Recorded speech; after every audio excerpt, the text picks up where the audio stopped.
Bismillahirrahmanirrahim. Assalamu alaikum students. Today we are going to start with the two topics actually, that is X-ray and quantum number. Let's we start. First of all, let's we have a look about X-rays. We all know what X-rays are because we all are familiar with. We do use them in a medical technology in the hospitals, and it is used, for example, खुदा ना खास्ता अगर कोई bone fracture हो गया है तो इनको यूज़ किया जाता है, एक्सरेज कराए जाते हैं जिससे पता लगता है कि बोन कहाँ से फ्रैक्चर हो रही है. एक्चुअली होता क्या है कि दीज आर शॉर्ट वेवलेंथ होती है इनकी, तो इनकी पेनिट्रेशन पावर बहुत ज़्यादा होती है. जो चीज़ जितनी छोटी होती है वो, अगर हम एक कॉमन प्रैक्टिस की बात करें तो the thing which is having a minimum or minute structure, it can penetrated into very small holes या बहुत जो छोटी छोटी जगहों से जो है वो पास ऑन हो सकती है. तो similarly these X-rays have a very small wavelength, they are very small wavelength particles, and that's why they have a very good penetration, so they can penetrate from a very low density. जो चीज़ें होती हैं उनमें से easily penetrate कर सकती हैं. For example हमारी जो बॉडी का मसल्स होते हैं इनमें से easily penetrate कर सकती हैं, but when it comes to high density या एक सॉलिड सब्जेक्ट के अंदर बात करेंगे तो वहाँ से ये पेनिट्रेशन इनकी नहीं होती है. फॉर एग्जांपल हमारी बोन्स हैं इनकी वो ज़्यादा सख्त होती हैं, तो वहाँ से ये पेनिट्रेट नहीं कर पाती. तो ये इनका कॉन्सेप्ट हम लोग सब जानते हैं कि actually this is what X-rays used for. But today we are going to start with the how they were, who actually discovered them and how they were discovered and what is the experiment behind it and plus the properties of the X-rays. Fine, so that is the experiment. You can see it is given here. First of all, let me tell you that who was the scientist who explained X-rays and who actually discovered these X-rays. It is also, these rays are also called Roentgen rays. Roentgens is again the name is called because of the name of the scientist. They are also called Roentgen rays. Okay, and you can see it is written here at the end of the 19th century while studying the effect of passing an electric current through gases at low pressure. German physicist William Roentgen accidentally discovered X-rays, highly energetic electromagnetic radiations capable of penetrating most solid subjects. So they were actually, we can say that they were discovered accidentally. Actually it was not planned to discover them. They didn't have a plan, but obviously they were doing something else and they actually discovered this thing, and they were astonished that what is happening here and what is the thing which, and that's why, that was the reason, because they were not understanding that what is this what these rays are. So that's why they named them X-rays. Like they were that was unknown. That's why still they are known as X-rays. Fine.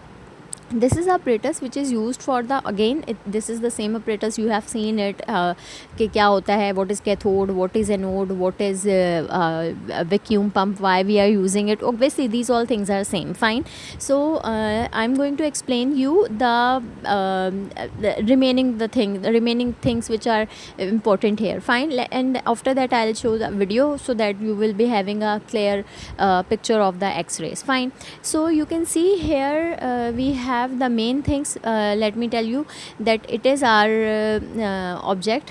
As you can see, this is our high voltage, and here we are going to use the two main, आपके पास वो होने चाहिए, क्या कहते हैं, electrodes. This one is anode which is present here. Obviously यहाँ पर आपके पास anode होगा, and the other side जो आपके पास ये वाली side होगी, यहाँ पर आपके पास क्या होगा, you will be having cathode here. Fine, ये आपके दो electrodes हैं, and they both are made up of metals actually. ये इसके अंदर concept है. Again here we are using यहाँ पर vacuum again. Why we are using this vacuum part? Because we want कि यहाँ गैस का जो प्रेशर है वो कम हो, गैस का प्रेशर ना होने के बराबर हो. गैस का प्रेशर हम बिल्कुल रिड्यूस कर देते हैं.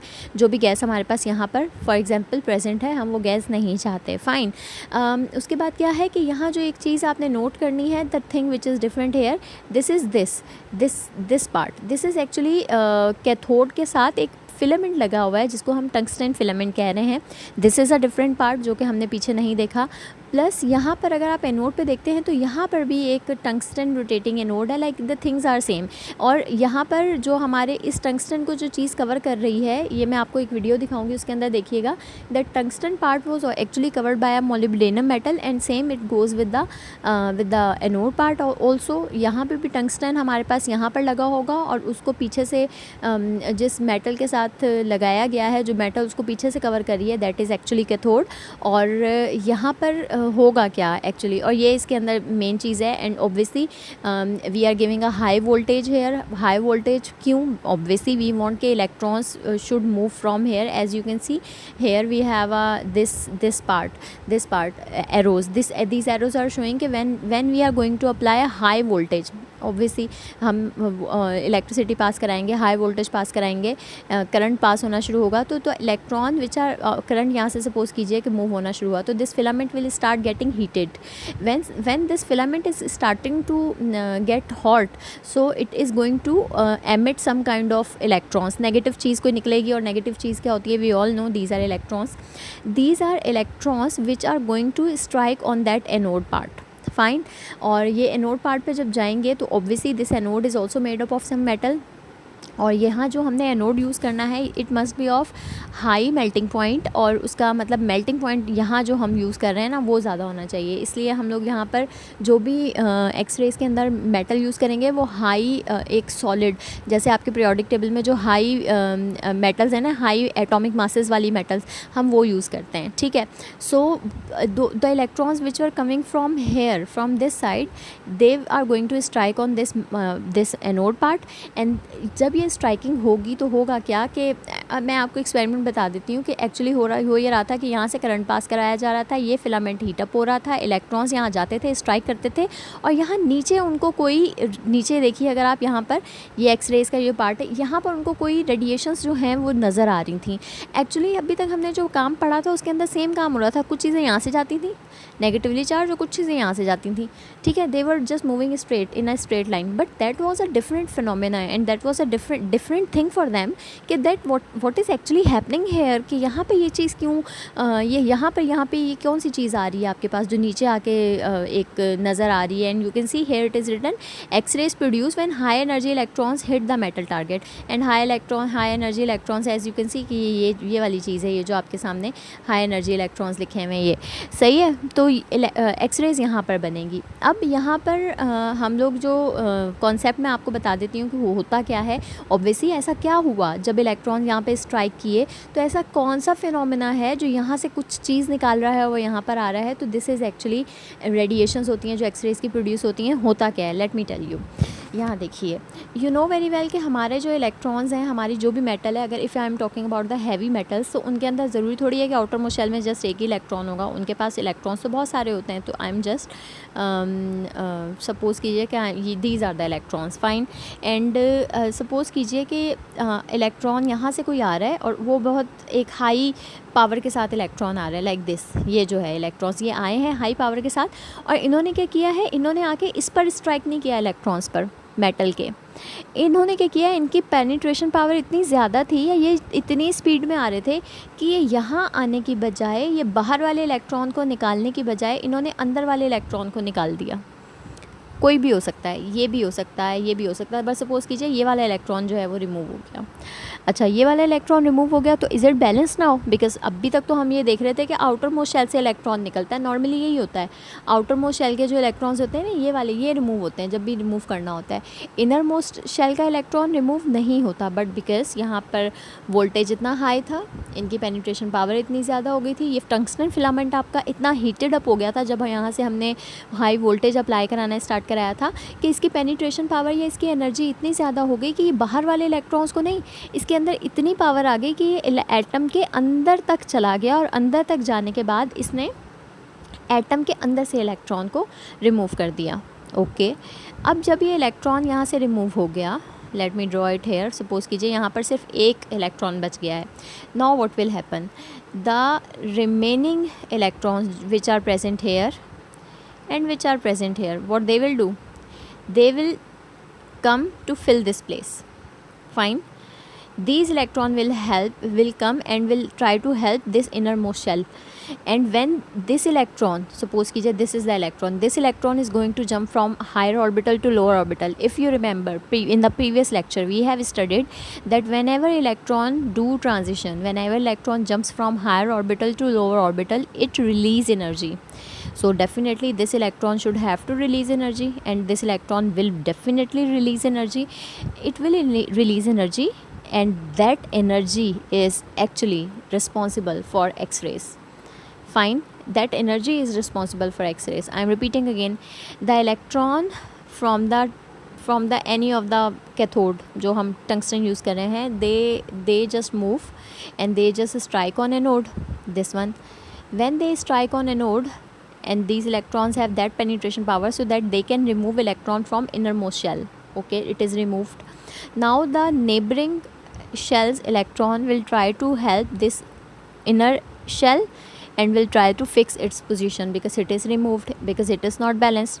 When this phenomena will happen, this process is known as transition, and electron from the higher orbital will jump to the lower orbital.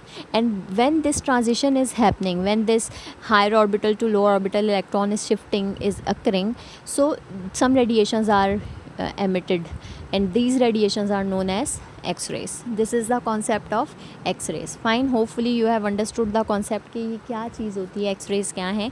Okay, now read it. X-rays are relatively high frequency electromagnetic, EM means electromagnetic radiations. They are produced by transition between inner shell electron level, which produces X-rays characteristics of the atomic element, or by accelerating electrons. X-rays have many uses including medical diagnostics and X-ray diffractions, and these things are I'm going to explain what are these. Hopefully this experiment is clear to you. Let me show you a video here, and then I'm going to move toward further part. This is the setup of X-rays. It is a 2-minute video and it is explaining that what is happening. This is the tungsten filament which is acting as cathode, and we are going to heat it up. In front of cathode there is a target anode which is shown here. Then we are setting a pressure here because we need a low pressure, and the pressure you can see it is 10 to the power minus 6 mm of mercury. Then we are attaching this cathode or anode with the battery. Once we are going to heat this up, once we are going to start passing the electric current, so this tungsten is going to be heated. As you can see, if you remember, in the bulbs normally हम उनको जलाते हैं तो वो भी tungsten filament होता है, और अगर हम उनको जलाते हैं इलेक्ट्रिसिटी से तो बल्ब भी हीट अप हो जाते हैं, वो टंगस्टन की वजह से होते हैं. ठीक है, तो ये आपके टंगस्टन से इलेक्ट्रॉन्स जाएंगे and they will start striking on this anode. अच्छा, यहाँ पर एक पार्ट जो मैं आपको बताना चाहूँगी वो ये है. मैं इस वीडियो को थोड़ा सा पॉज करती हूँ. ठीक है, यहाँ पर पीछे से हम लोगों ने ये जो आपके पास ये चीज़ है ये कॉपर मेटल की बनी हुई है. ठीक है, और ये आपका एनोड जो है वो कोई भी मेटल हो सकती है, हैवी मेटल है, और इसको हम इसका मेल्टिंग पॉइंट और बॉइलिंग पॉइंट ज़्यादा रखना चाह रहे हैं. यहाँ पर ये शो कर रहे हैं कि ये मॉल्बिडेनम है. ठीक है, ओके. हम यहाँ पर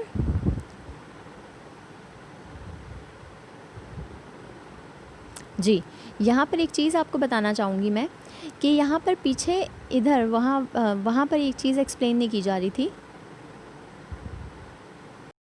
वहाँ पर एक चीज़ एक्सप्लेन नहीं की जा रही आपको, जो पिक्चर है, लेकिन यहाँ मैं आपको बताना चाहूँगी कि यहाँ पर क्या हो रहा है. यहाँ पर ये जो आपके पास कॉपर है, इस कॉपर के साथ पीछे यहाँ पर वाटर लगाने का क्या मकसद है, बिकॉज़ ये जो आपकी मेटल है, जो यहाँ पर मेटल है, ये भी तो हीटेड अप हो रही है, एंड वी डोंट वांट कि ये मेटल जो है वो मेल्ट हो या वो हीट हो. तो पीछे से ये जो वाटर है, ये जो यहाँ से वाटर आ रहा है, वो क्या करेगा, वो इस कॉपर को ठंडा रखेगा, एंड अल्टीमेटली ये कॉपर ठंडा रहेगा. तो ये आपका जो ये वाला मेटल है वो भी कूलिंग प्रोसेस के लिए, पीछे से पानी जो है इसका सिर्फ ये पर्पस है, कूलिंग प्रोसेस के लिए यहाँ पर वाटर जो है हम लोग पास करा रहे हैं. ठीक है, आगे देखते हैं.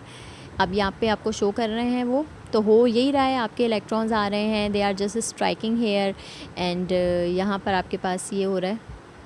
अब क्या होगा कि टारगेट आपके पास ये है जो आपके पास आ रहा है, शो हो रहा है, और उसके बाद क्या होगा कि कुछ इनविजिबल रेडिएशंस जो हैं वो नज़र आना शुरू हुई जब हमने हाई वोल्टेज, हाई पोटेंशियल का इलेक्ट्रॉन, और हाँ, ये डायरेक्टली प्रोपोर्शनल होती हैं. जो रेज़ होती हैं ना, हम जितना करंट पास कराएंगे, जितना ज़्यादा हाई केवी का करंट पास होगा, उतनी ही रेडिएशंस की जो इंटेंसिटी है, ये एक्स-रेज़ जो हैं ये बढ़ती चली जाएंगी. ठीक है, तो वो डिपेंड करता है कि हम कितना करंट पास करा रहे हैं. तो ये आपके पास सारा प्रोसीजर है, कंटिन्यूसली ये काम होता रहता है, और ये एक्स-रेज़ आपके पास प्रोड्यूस होती रहती हैं. This is all about that. Okay, now we are going to move toward further. Now we have atomic number and X-rays, the relationship between them, that how they are correlated with each other. Simple.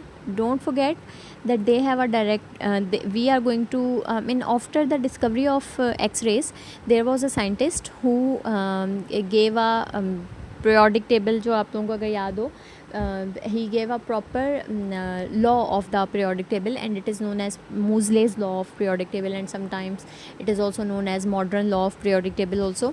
He gave an idea about X-rays, related with the X-rays and metal. He said that the number of protons in the nucleus are called atomic number, and we all are familiar with this thing. And what was the name of scientist? It was Moseley. Moseley undertook a systematic approach and comprehensive study of X-rays in 1930. He researched and covered a range of wavelength, and as we know कि wavelength आपके पास different होती है X-rays की, as I have explained in the start.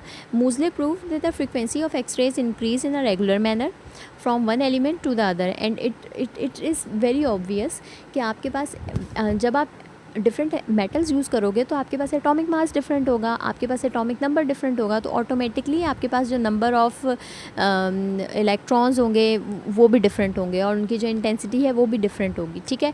अब मूज़ले की conclusion क्या थी कि ही सेड कि the spectral lines could be classified into two distinguished group. उन्होंने कहा था कि कोई आपके पास दो सीरीज़ बनती हैं एक्चुअली, और उसको उन्होंने कहा था one which belongs to the shorter wavelength called K series and other with large wavelength called L series. यहाँ मैं आपको एक बात बता दूँ कि होता क्या है कि अगर आपका, जो मैंने आपको इलेक्ट्रॉन्स बताया था कि इलेक्ट्रॉन आपका यहाँ से निकलता है और उसको ये वाला शेल जो है ये फिल करता है, तो अगर आपका के शेल फिल हो रहा है तो उसको हम के सीरीज़ कहेंगे, और अगर आपका एल शेल का इलेक्ट्रॉन निकला है और वो हायर ऑर्बिटल वहाँ से उसको फिल कर रहा है तो ये हम एल सीरीज़ के अंदर इंक्लूड करते हैं. मतलब ये सीरीज़ सिंपल ये होती है कि जो ट्रांजिशन हो रही होती है वो कौन से शेल के अंदर इलेक्ट्रॉन आके गिर रहा है उसकी बात होगी. ठीक है.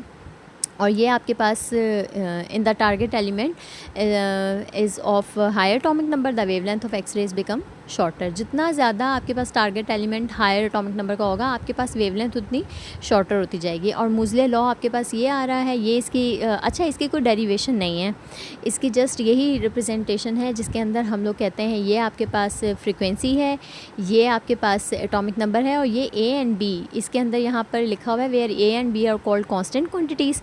और ये मूज़ले लॉ है, इसका कोई न्यूमेरिकल नहीं आता, इसका कुछ नहीं है, बस आपको इसका फार्मूला जो है ये पता होना चाहिए कि इसके अंदर इन सारी टर्मिनोलॉजीज का मतलब क्या है. This law states that the frequency of a spectral line in X ray spectrum varies as the square of atomic number of an element emitting it.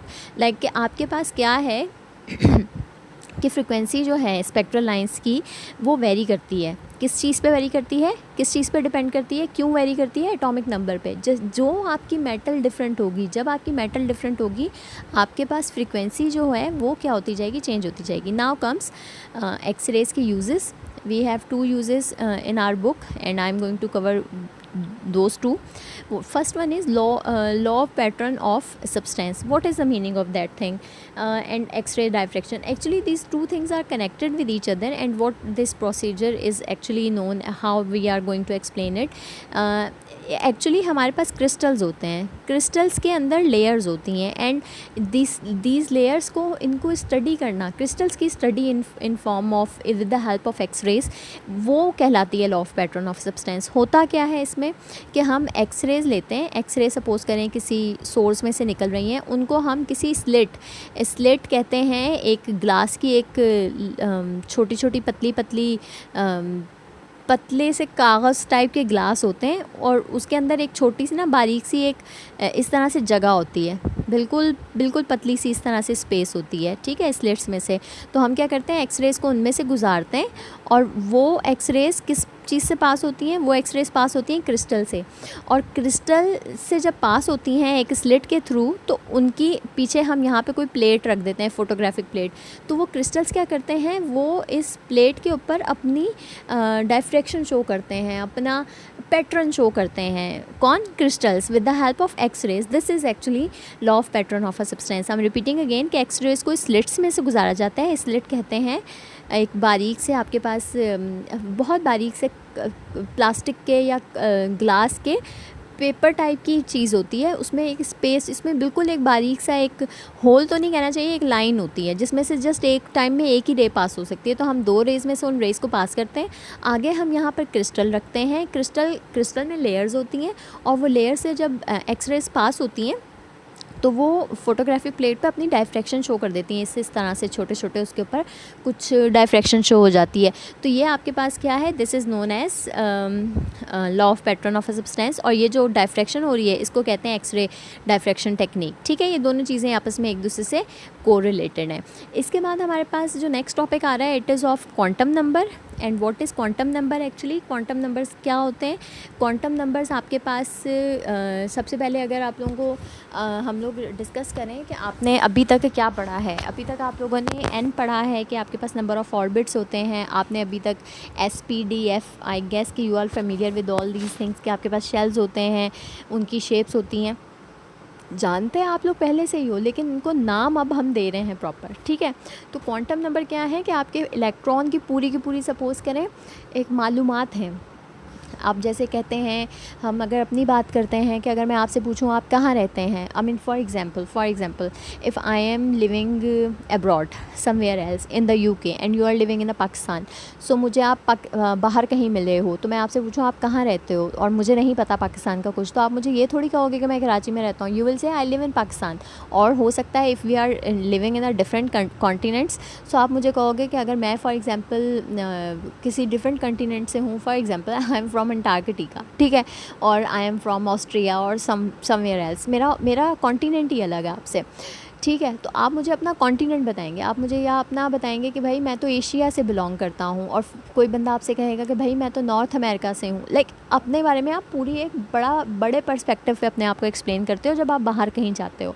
लेकिन अगर हम पाकिस्तान की बात करते हैं या अगर हम फॉर एग्जांपल एशिया की बात करते हैं, आप मुझे, मैं कहीं हूँ और आपसे होता है ना समटाइम इंडियन और पाकिस्तानियों की पहचान नहीं हो रही होती, तो कोई आपसे पूछे are you Asian, so you will say yes I am Asian. लेकिन आपसे कंट्री पूछे आर यू इंडियन और Pakistani, so you will not say कि I live in Lahore and I live in, सही है, समझ रहे हैं, you will say I am a Pakistani, I am not Indian. But when it comes to Pakistan, if you are living in Pakistan and someone is asking कहाँ से belong करते हो, airport पे बैठे हुए हो, तो यू विल नॉट से कि भाई मैं तो मलीर कैंट में रहता हूँ। अगर एयरपोर्ट पे कहीं बैठे हुए हो, आप कहोगे कि मैं कराची से बिलोंग करता हूँ। ये क्या है? दीज आर एक्चुअली, मैं क्या बताना चाह रही हूँ आपको, मैं आपको पूरा एक बताना चाह रही हूँ कि क्वांटम नंबर्स में हम किस तरह एक्सप्लेन करते हैं कि आपका घर कहाँ है, आप रहते कौन से शहर में हो, आपका मुल्क कहाँ है, आपका एड्रेस क्या है। ये क्वांटम नंबर इलेक्ट्रॉन के बारे में कंप्लीट डिटेल देते हैं। उसका शेल कौन सा है, उसकी शेप क्या है, उसकी ओरिएंटेशन क्या है, वो कितनी शेप्स बना सकता है और उसकी स्पिन क्या है। इनको हम इस तरह से एक्सप्लेन करते हैं। इनको हम सिटीज़ और कंट्रीज़ के नाम से तो एक्सप्लेन नहीं कर सकते ना। ठीक है, अब देखिए how many quantum numbers we have in which we are going to discuss here. We have 4 quantum numbers, we have principal, we have azimuthal, we have magnetic and we have spin, and these are the symbols. Principal represented with n, azimuthal with L, magnetic with small m, and spin quantum number with small s, not this small s. Fine, okay. What are the possible values? N, number of orbits, number of orbit may be changed, number of orbit may be varied. It's 1 2 3 4, आपका n कुछ भी हो सकता है। Electron आपका 1 shell में है, 2 में है, 3 में है, 4 में है, depends. Okay, what is azimuthal quantum number? Azimuthal quantum number actually suggests the shape of that particular जो भी आपके पास चीज़ है उसकी शेप बताएगा। तो शेप कहाँ से आएगी, उसका एक फार्मूला है, उसके अंदर हम क्या करते हैं n-1 करेंगे। लाइक आपने जो प्रिंसिपल क्वांटम नंबर निकाला होगा उसमें से 1 को माइनस कर दें। फॉर एग्जांपल आपका n1 आया हुआ है, सपोज़ करें आपका इलेक्ट्रॉन हाइड्रोजन के बारे में बात करें, उसका n1 है, तो l क्या होगा? हाइड्रोजन का n1 है तो l क्या होगा? सिंपल, 1 में से 1 माइनस करोगे तो क्या बचेगा? 0। ठीक है, तो इस तरह हम l निकालते हैं। अच्छा, what is magnetic quantum number? It is related with the azimuthal. Minus l 0, minus l 0 plus l। ठीक है, अब इसके अंदर हम क्या करते हैं, इसको हम किस तरह से लिखते हैं, let me clear to you. मैं यहाँ लिख रही हूँ minus l 0 plus l। How you will write it? For example, अब n की वैल्यू अगर आपके पास l की वैल्यू अगर 0 होगी तो फिर तो ऑब्वियसली l भी 0, माइनस 0 प्लस 0 सब 0 ही होगा।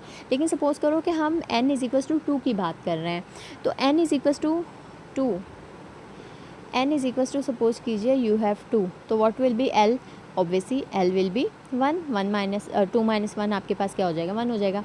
How will you write l ना, magnetic quantum number now, you will write like this, minus l 0 plus l, और you can write like minus 1 0 plus 1. Fine. And then we have spin quantum number. Spin quantum number में हम क्या बात करते हैं, spin quantum number में हम कहते हैं कि आपके पास स्पिन्स कैसी होंगी, आपका इलेक्ट्रॉन पॉजिटिवली मूव करेगा, नेगेटिवली मूव करेगा, वो मैं आगे बताती हूँ आपको क्या होता है. ठीक है, तो यहाँ तक बात समझें कि हम how many quantum numbers we have 4 quantum numbers. Now, first of all, what is principal quantum number? Principal quantum number tells us about that where our electron is. ठीक है, what is the energy level where our electron is, as well as relative distance from the nucleus. For example, smaller principal quantum number का ये होगा, 1 होगा तो ये होगा, 2 होगा तो नंबर ऑफ़ शेल ज़्यादा होते हैं, उसका साइज़ थोड़ा सा बढ़ जाता है, ये है, दैट्स इट. ठीक है, और यहाँ अगर देखें, 2s electron less strongly bound spends most of the time farther away from the nucleus. क्यों भाई, क्योंकि जब आप इसकी बात करेंगे, फर्स्ट शेल है और ये आपका न्यूक्लियस है, तो इसके इलेक्ट्रॉन्स यहाँ पर इनके दरमियान करीब होंगे. लेकिन अगर हम सेकंड शेल की बात करें कि अगर कोई 2 शेल्स हैं, तो इसका डिस्टेंस इसके डिस्टेंस से क्या हो गया, इलेक्ट्रॉन से ज़्यादा हो गया ना. तो इलेक्ट्रॉन का डिस्टेंस इससे ज़्यादा हो गया, तो अट्रैक्शन ज़्यादा है, कम है, ऑब्वियसली कम है.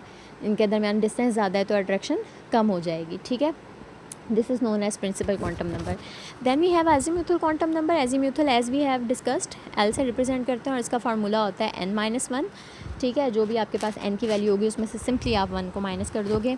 और L के अंदर हम लोग बेसिकली दिखाते क्या हैं, डिस्कस क्या करते हैं, हम लोग शेप्स बताते हैं कि अगर आपके पास, यहाँ देख लें, अगर आपके पास L हो 0, मतलब n-1 करोगे, L की वैल्यू 0 आएगी, तो मतलब आप s ऑर्बिटल के बारे में बात कर रहे हैं.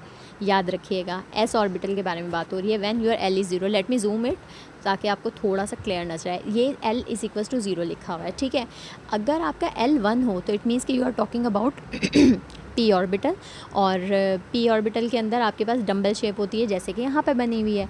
और अगर आपके पास L2 हो, एंड आई एम थिंकिंग कि you are getting the point कि L2 कब होगा. ऑब्वियसली L2 तब होगा जब n क्या होगा, 3 होगा. यहाँ क्या होगा, n क्या होगा, 2 होगा, और यहाँ n क्या होगा, 1 होगा. ठीक है, तभी L 0 होगा, क्योंकि हमारे पास फार्मूला क्या है, n-1. ठीक है, ओके. इसी तरह अगर हम f ऑर्बिटल की बात करेंगे तो L क्या हो जाएगा, n हमारा क्या होना चाहिए, n should be 4 and L should be 3. ठीक है, तो ये हमें क्या बताता है, the azimuthal quantum number is a quantum number for atomic orbital that determines the orbital angular momentum and describe the shape of orbital. Angular momentum क्या है, पीछे हमने पढ़ा है MVR, सर्कुलर पाथ में जब कोई चीज़ मूव कर रही होती है तो वहाँ पर 2 चीज़ों की प्रोडक्ट होती है. पीछे मैंने आपको रेडियस की डेरिवेशन में बताया था. ठीक है, तो साथ में शेप्स हैं, शेप्स के अंदर ये चीज़ें आ रही हैं. उसके बाद नेक्स्ट हमारे पास है magnetic quantum number. Magnetic quantum number क्या करता है, it actually tells us about the orientation, how many orientations we have. For example, S orbital के बारे में बात करेंगे. एस ऑर्बिटल की एक ही शेप होती है जो कि ये है. ठीक है, लेकिन जब पी ऑर्बिटल की बात करेंगे, पी के अंदर अगर फॉर एग्जांपल आपके पास n1 होगा तो ये होगा, यानी कि कनेक्टेड है ना, L0 n1 L0 ही होगा. लेकिन जब आपके पास n2 होता है, जो कि हमने पीछे देखा है, तो L आपके पास क्या होता है, 1 होता है. तो आप इसे लिखते कैसे हैं, L1 के लिए m को कैसे लिखोगे, ये बनेगा आपके पास -L0 + L. इसका मतलब क्या है, ये ओरिएंटेशंस हैं. कितनी ओरिएंटेशंस हैं टोटल आपके पास, कितनी तरह से स्पेस में आपका इलेक्ट्रॉन अरेंज हो सकता है, 1 2 3, ये है उसके लिए 1 2 3. सही. इसके बाद हमारे पास क्या है, अगर हमारे पास n जो है वो 3 हो, n क्या हो, 3 हो, तो L क्या होगा. मैं यहाँ पे इसको रब कर देती हूँ और मैं इसके लिए जस्ट इसके लिए बताऊँगी. अगर हमारे पास n क्या हो, 3 हो, तो L क्या होगा, 2 होगा. अब इसकी ओरिएंटेशन लिखेंगे, कहाँ से स्टार्ट करेंगे, -L0 + L से. मैं यहाँ लिख रही हूँ -2 -1 0 +1 +2, यही होगा. अच्छा, कितनी ओरिएंटेशंस बन रही हैं टोटल, कितनी तरह से अरेंज हो सकता है ये, 1 2 3 4 5, and these are 1 2 3 4 and this one is 5. ठीक है, तो ये क्या है, ये अच्छा है. आप इसके शेप से परेशान नहीं होएगा, कोई आपसे नहीं पूछने वाला कि शेप्स क्या हैं. आपसे जो पूछा जाएगा वो ये चीज़ पूछी जाएगी जो मैंने यहाँ पर लिखी है, एल के अरेंज करके ये स्पेस में, बस ये बताना है। उसके बाद एफ़ का थोड़ा और कॉम्प्लिकेटेड हो जाता है, एफ़ को हम डिस्कस ही नहीं करते, डिस्कस हम डी को भी नहीं करते, लेकिन क्योंकि मैं आपको बता रही थी तो मैंने आपको इतना बता दिया कि एल को आपने ऐसे लिखना है, एल लिखना आना चाहिए आपको, एल के अकॉर्डिंगली एम की ये वाली चीज़ लिखनी है, -2 -1 0, and I think you can right it, ये कोई इतना मुश्किल नहीं होगा। उसके बाद स्पिन क्वांटम नंबर की बात करेंगे। स्पिन क्वांटम नंबर ये कहता है कि आपको पता लग गया कि आपका इलेक्ट्रॉन कौन से घर में है, मतलब उसका एन क्या है, ठीक है। आपको पता लग गया आपका electron for example S orbital में है, हाइड्रोजन की बात करते हैं, ठीक है। आपका लाइन से बताती हूँ, हाइड्रोजन 1 है, ठीक है, ये आपके पास आ रही है चीज़ 1s1, ये क्या है, इसको क्या नाम दोगे, this is what, this is an, ठीक है, ओके। अच्छा एस किस चीज़ को शो कर रहा है, शेप कौन बताता है, एल, ओके। अब इसके साथ ही हम बता सकते हैं, एल से आप ये बता सकते हो एम कितने होंगे इसके। अब अगर एन आपका 1 था तो एल कितने होने चाहिए, 0, तो यानी कि कौन सी शेप कंटेन करेगा, पीछे हमने देखा था जब आपके पास एल 0 होता है तो सिर्फ और सिर्फ स्फेरिकल शेप कंटेन करता है, और ओरिएंटेशन सिर्फ एक है, यानी कि स्फेरिकल वाली, कुछ और एक्स वाई जी के अंदर नहीं होगा। लास्ट में चीज़ बचती है स्पिन। स्पिन कैसे पता चलती है, स्पिन पता चलती है ये इस चीज़ से, इलेक्ट्रॉन से, how many electron that particular orbital is containing. अब यहाँ पर कितने इलेक्ट्रॉन्स हैं, वी हैव जस्ट 1 इलेक्ट्रॉन। इसका मतलब है कि इलेक्ट्रॉन या इस शेप में मूव कर रहा है या इस शेप में मूव कर रहा है, क्लॉकवाइज मूव कर रहा है या एंटी क्लॉकवाइज मूव कर रहा है, या उसे आप पॉजिटिव हाफ से शो करोगे या उसे आप नेगेटिव हाफ से शो करोगे, इस तरह से इसको लिखोगे, ठीक है। हाइड्रोजन के लिए सिमिलरली मैं यहाँ पर आपके साथ हीलियम के लिए बात करूँगी। हीलियम की अगर आपने बात करनी है, हीलियम के लिए आप ऐसे लिखोगे 1s2, इसको बताएं। अच्छा, हीलियम का n क्या होगा,